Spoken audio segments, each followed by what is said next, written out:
Yo, what up, YouTube? We're gonna be out here almost every single uploading. Got 3 videos here today. We're gonna be reacting to basketball. Pretty much every single thing you think of. We got plenty of videos coming up for the week.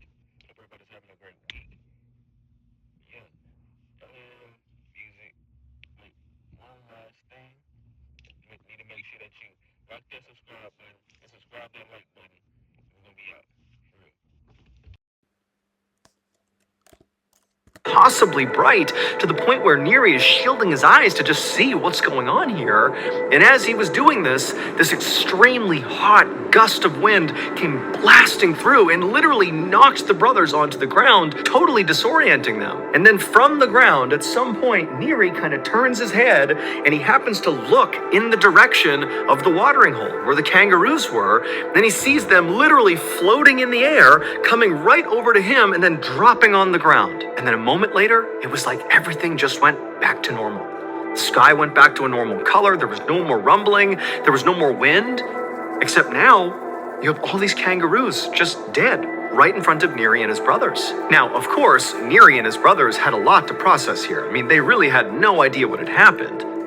But they're looking at this bounty right in front of them, all these kangaroos, and they're thinking, what's just happened here was a gift from God.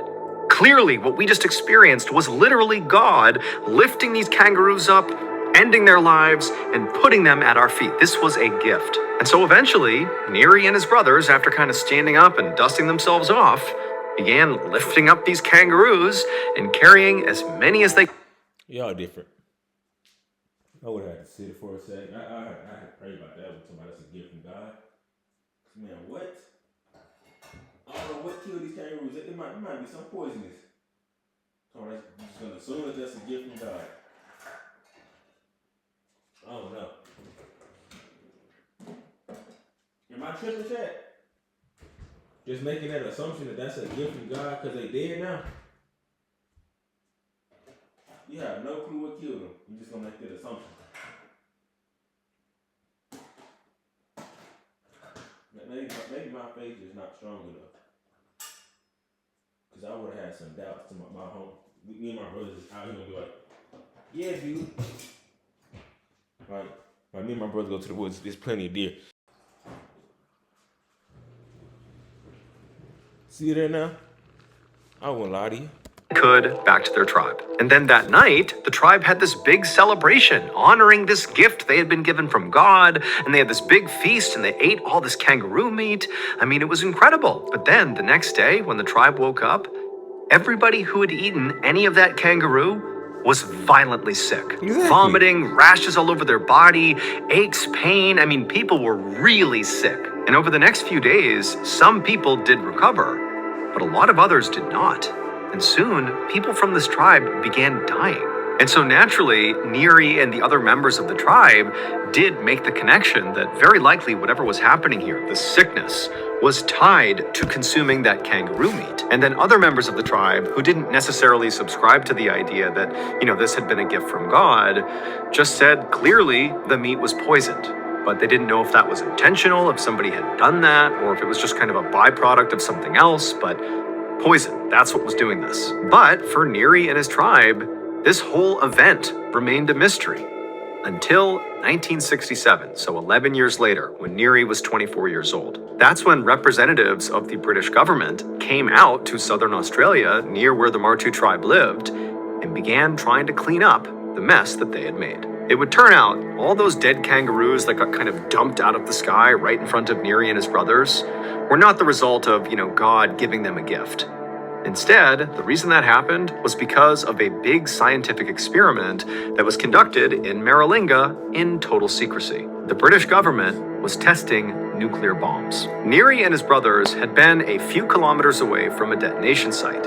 And where they were positioned was basically exactly in the right spot to where they would feel the effects of the explosion. They would hear it. They would see this huge lighting up of the sky. They would feel the shockwave.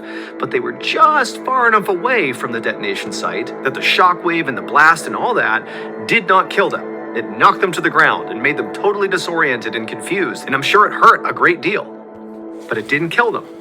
However, those kangaroos they had been stalking were technically closer to the detonation site. They were also smaller and so were more susceptible to an explosion being affected by it. And so they were just close enough that when that shockwave passed through, it lifted up and obliterated the kangaroos and threw them right in front of Neary. They were like right at that perfect separation point.